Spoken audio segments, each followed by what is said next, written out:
Nephilim atau manusia-manusia raksasa diyakini merupakan keturunan dari hasil hubungan seksual antara anak-anak Allah, malaikat pemberontak, dan anak-anak perempuan manusia.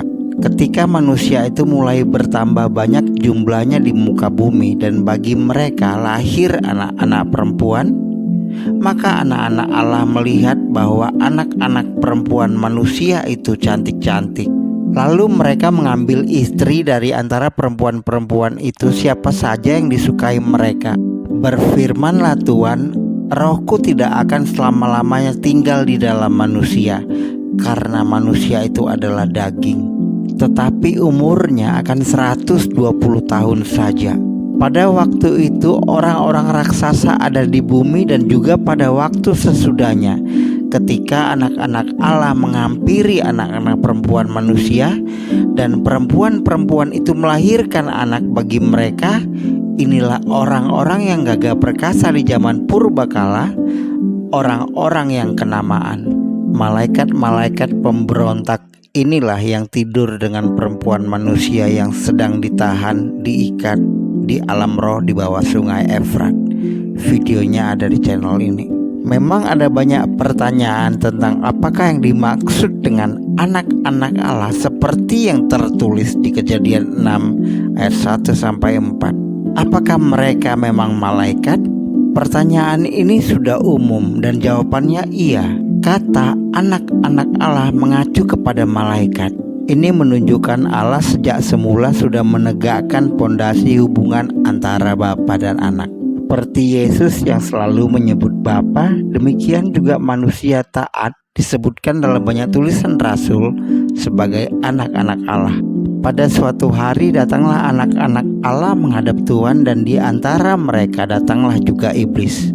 Pada waktu bintang-bintang fajar bersorak-sorak bersama-sama dan semua anak Allah bersorak-sorai. Pertanyaan selanjutnya muncul, bagaimana makhluk roh bisa tidur maksudnya dengan manusia? Satu teori menjelaskan ini adalah bahwa anak-anak Allah mengambil bentuk fisik dan kawin dengan perempuan manusia, atau setan yang merasuki laki-laki manusia yang kemudian kawin dengan perempuan manusia.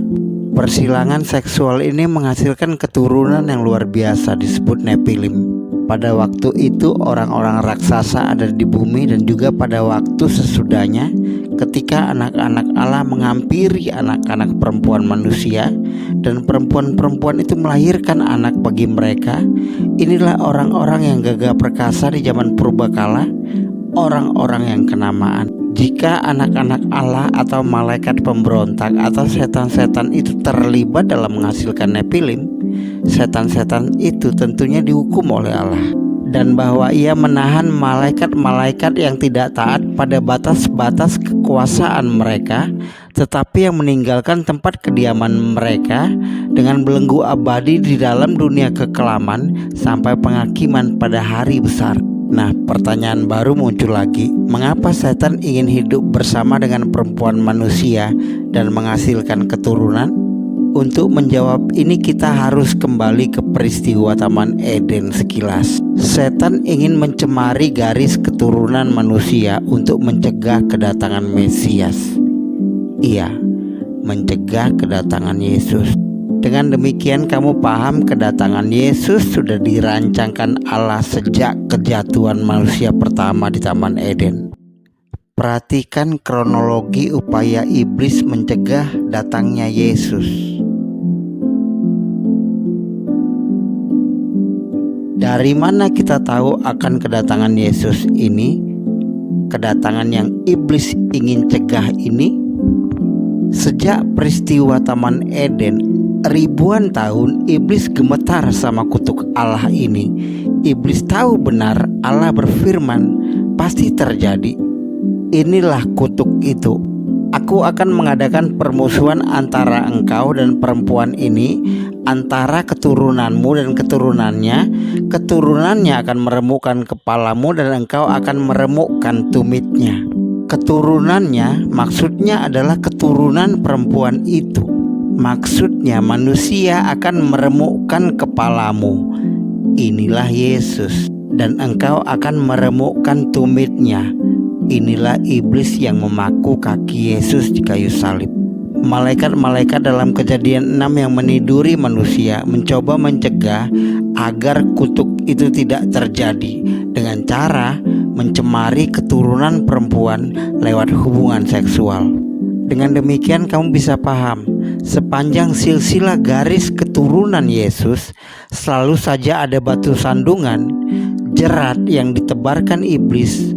Ada Yehuda Tamar, menjegal Daud tersandung Betseba, dan lain-lain.